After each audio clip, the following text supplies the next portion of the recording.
Hello everyone, my name is Steve Lalantaon and I am from grade 11 News 2.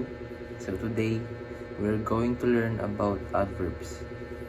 An adverb is a word that describes a verb or an adjective, or even another adverb. It tells us how, when, where, or to what extent something happens. For example guys, ito. She sings beautifully.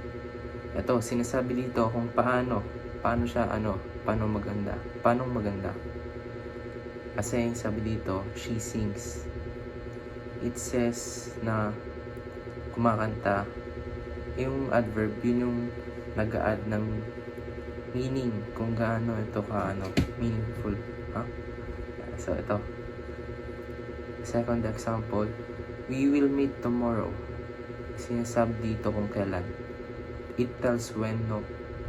The children played outside. It tells where, no? Sinasabi dito kung saan. He is very tall. Tells what extent.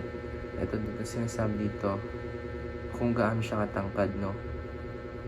Ito yung sinasabi yung very, no?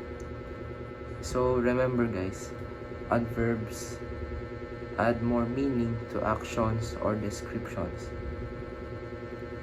Now let's make a sentence together. The boy runs quickly. Quickly yung adverb dito guys. Here the word quickly is an adverb because it tells us how the boy runs, no?